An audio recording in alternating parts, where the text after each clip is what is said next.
What's up, ladies and gentlemen? Nate here from Out of the Basement, joined with Justin. What's up, guys? And Steven. Howdy. And today we are counting down the top 10 movies we would like to see get a release from Scream Factory. Of course, if you didn't know, minor brief history, Scream Factory, they release a lot of horror movies, a lot of sci-fi movies. We love them. But there are quite a few movies that suspiciously do not have a Scream Factory release. So this is sort of our pipe dream list. We obviously know that there's rights issues, distribution issues, etc., etc. We know that. But we thought it would be a really fun video to just count down some movies that we would like to see get the old Scream Factory treatment. So without further ado, and at the risk of having a part 2 of this video, no honorable mentions, just jumping in straight to number 10, The Collector. Great film. True.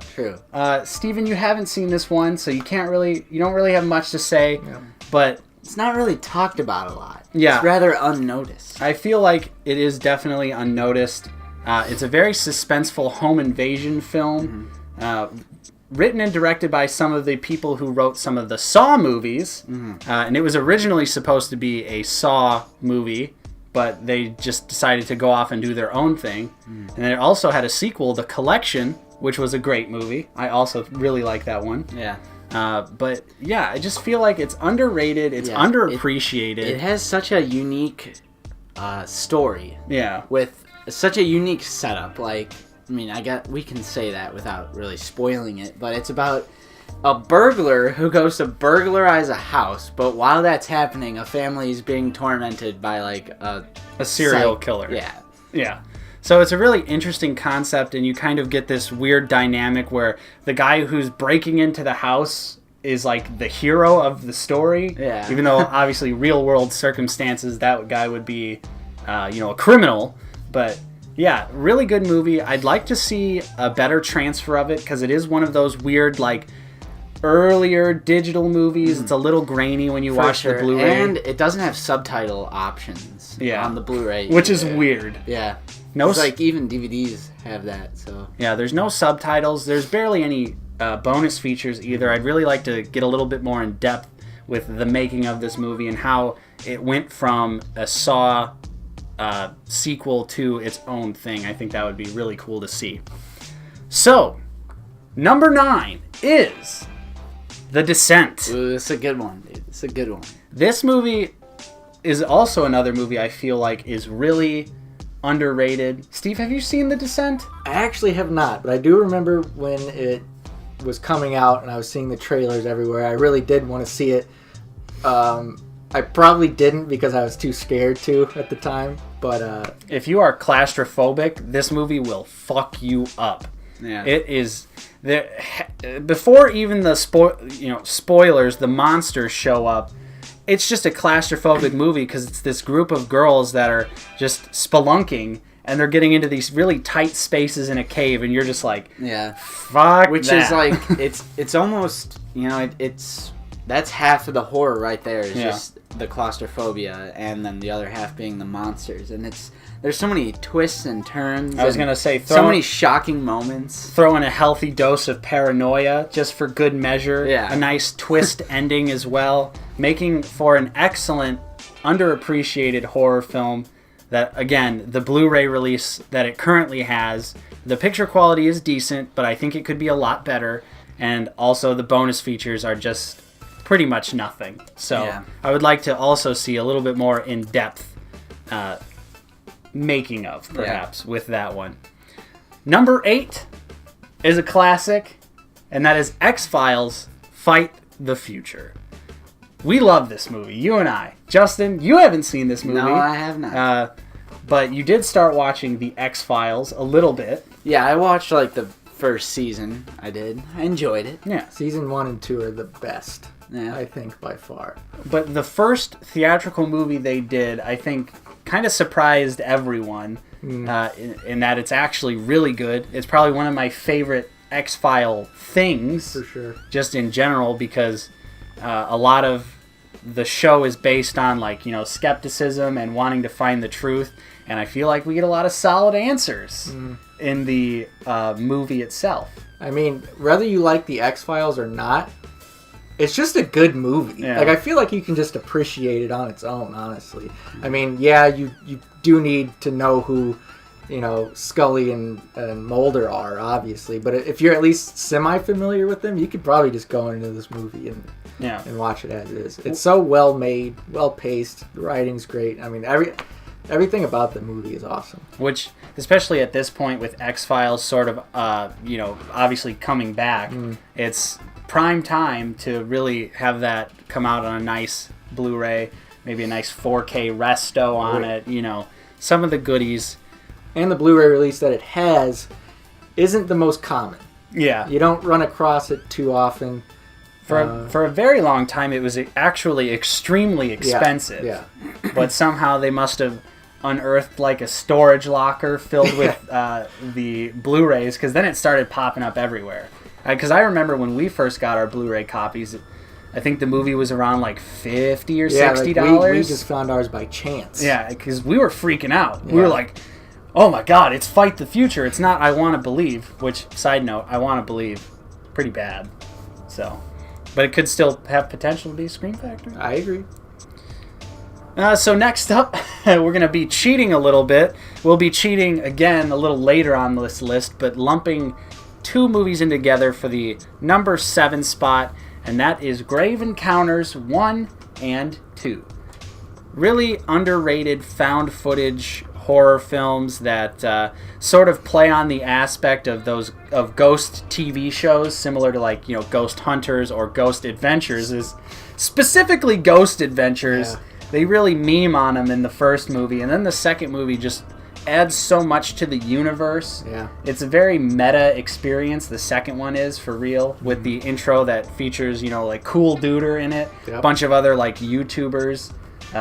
It's really interesting though, and the first one just straight up doesn't have a US Blu-ray release to begin with, so we just need a Blu-ray in general. And the second one, why not just do them both?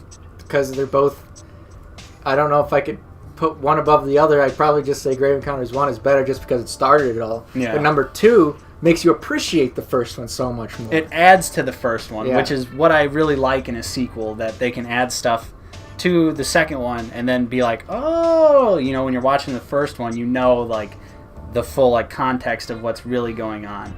So it's just a really great movie. It's honestly funny. It's scary. And it's just overall just a really good, well-rounded experience. And I feel like it is, again, just an underappreciated movie. No one talks about Grave Encounters. It's found footage done right. Yeah. Very psychological. So, coming in at the number 6 spot is a nice old classic genre film, and that is Predator. It needs some kind of collector's edition. Yes, because the standard Blu-ray that you can find anywhere just does not do that movie justice. It is so good. I absolutely love Predator. Yeah, it's corny. It's the 80s. It's Arnold Schwarzenegger. But the creature design... It's an iconic movie. Yeah, the violence, everything about that movie I love. Yeah, the soundtrack. Just all of the performances from everyone, including our favorite state senator, Jesse Ventura. The body. No, he's the mind now. He was the body then. He'll forever be the body to me. But yeah, what else can really be said about Predator? It's a super iconic movie. It definitely deserves some sort of 4K restoration and just tons of bonus features. I know there's a decent amount of bonus features out there, but maybe we could get some sort of like retrospective type features. Maybe get a little word from Arnold. So number 5 is a good one as well, and that is Saw 1. Criminal. The Blu-ray release of Saw 1 looks like absolute garbage. I know it's a low-budget movie. I just feel very disrespected by the Saw Blu-ray collection, even though it's dirt cheap, so you can't really complain about it. But the transfer of Saw 1 is just terrible. Yeah. And if you're like me, Saw 1 is the only movie worth watching out of the entire franchise. It's the only one that I would genuinely say is a great film. Yeah.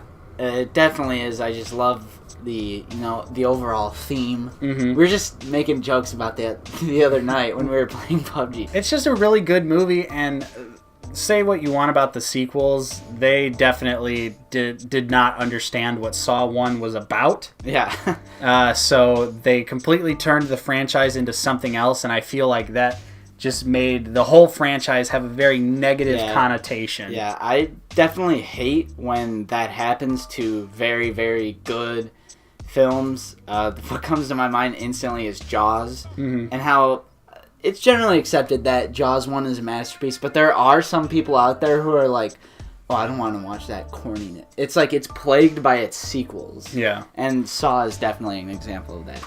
Number 4 is Trick or Treat. Ooh, that's a good one. One of my favorite Halloween time movies. It's nothing quite captures the spirit of the actual holiday of Halloween in terms of like movies for me, like Trick or Treat does. I think it rides a fine line of having actual, terrifying moments. Especially like I feel like if I was a kid and I could watch Trick or Treat, like it would be really scary. But it's for adults too, because it's also very violent. Yeah. It's gory as hell, and it also deals with like child murder. So it's definitely not a kids movie, but I feel like it could be one of those movies where like you would show it to your younger brother or sister or something, and they would be really scared by it, but you would just be having a lot of fun watching it. Yeah. I don't know if this is necessarily my Halloween spirit movie. For me, I would definitely put Halloween as my that goes get me in the mood. That goes without saying. Or I don't even need to say that. Or binging Friday movies. Yeah. But you're definitely right that it does it's surreal. It just puts you in that mood. I'll never forget that one night. Was that Halloween night? Yeah. That we all came over. We had a nice little party here. Yeah, it was a lot of fun. And watched Trick or Treat. It was a great time. Love to have a collector's edition of that. Number 3, another Arnold Schwarzenegger joint, The Terminator. Another movie that just is so iconic. You just want to have that nice collector's packaging with tons of bonus features, a really good 4K transfer. And it is horror. Yeah, and it's a legitimately scary movie. Like, and it's better than Terminator 2, Judgment Day.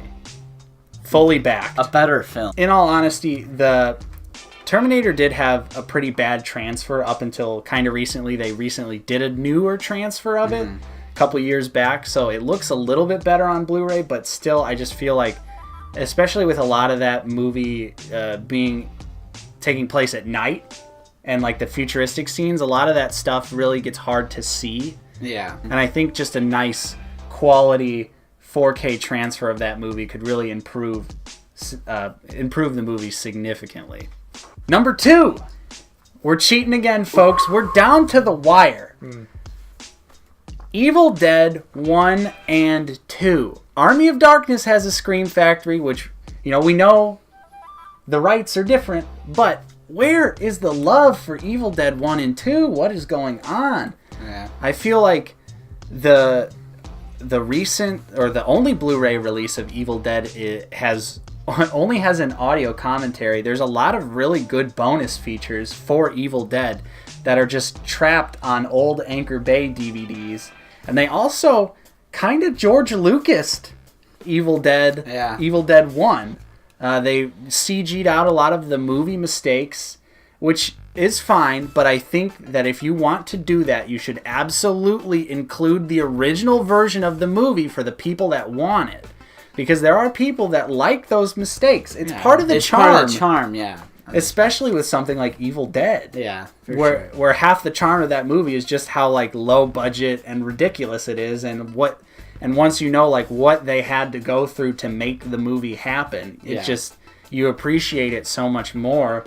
And it just sucks that the only Blu-ray release has an audio commentary track that's brand new that is nowhere near as good as the old ones. Specifically, there's one where I'm pretty sure it's just Bruce Campbell, and he's just having a hoot watching the movie by himself. Yeah. And it's so funny.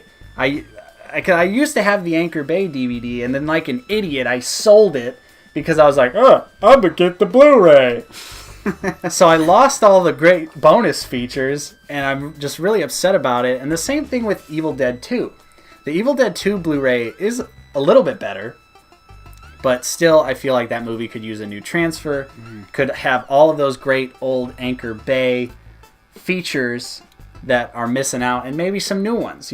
Maybe I kind of want to hear like what Sam Raimi has to say like at this point in his career. And I think that's what we have to say about a lot of these. Like, it'd be so interesting to see like what they think now, like in 2018, especially with like Ash versus Evil Dead and everything that's going on like right now. And the remake, which I would like to mention if I could. I think that could deserve a Scream Factory release as well. Absolutely. Yeah. I love the remake. We love all Evil Dead around here. Yeah. All Evil Dead all the time. If you couldn't tell by the 18 Evil Dead shirts I wear in every video, I almost put one on, but I was like, no Evil Dead shirt today. Not today. And finally, coming in at number 1 is Scream. The wonderful, wonderful Wes Craven movie that started this whole like meta genre of horror. You kind of saw the blueprints in Wes Craven's New Nightmare. Best Nightmare movie, by the way. But he really perfected himself in what they did with Scream. Matthew Lillard, Jamie Kennedy, everyone turning in great performances. Neve Campbell, Courtney Cox. The list goes on and on. David Arquette. So, it's funny that the movie as significant as Scream has always just kind of gotten crap Blu-ray releases across the board. We recently just watched it on Blu-ray, and the transfer is good, but I still, again, think it can be better. At this point, with 4K technology, pretty much anything can look much better than it used to. And I think why not, especially with something like Scream. And we've included a lot of these picks on our list just because they're so iconic and we feel they are deserving of a collector's release that Scream Factory provides. And Scream is another one of those movies where I feel like the scary movies kind of ruined it by a lot of people associating a lot of the funny moments of Scary Movie being like things that happen in Scream, which Scream does have comedy to it. True. It is intentionally funny at points, but it is also pretty creepy. There's pretty scary moments. Yeah. And I just feel like a lot of people, they disregard Scream these days because they're like, oh, it's just one of those movies that was a relic. They think just because it got spoofed, it was like, oh, it's one of those movies that just got spoofed. It's like the Blair Witch Project. Like, everyone hates on the Blair Witch Project. That's a great movie. Do you guys think possibly that Scary Movie 1 and 2 could possibly deserve a Scream Factory release? I mean, of course, in my heart of hearts, I would love that. Me too. But I was just testing the waters because, for the record, I'm 100% down. I feel like there would be 2 copies sold, and it would be you and I. Yep. But yeah, I just feel like Scream really deserves, especially with Wes Craven's passing. I feel like that movie has a lot of cultural significance and really deserves a nice collector's edition, and I would really love to see that, in all honesty. But that's our list, guys. Those were the 10 movies we think deserve a Scream Factory release. Of course, what movies do you think deserve a Scream Factory release? We'd love to hear your thoughts in the comments down below. Of course, if you enjoyed this video, don't forget to slap a like on it. Subscribe if you're new to the channel. We're always talking about movies, comic books, TV shows, all that good. Do we talk about TV shows? Very rarely. It's when Game of Thrones is on, we talk about it. And that's it. Pokemon cards? I'm Nate, and I'm joined with Justin. See you guys later. And Steven. See you guys later. And we will see you next time on Out of the Basement.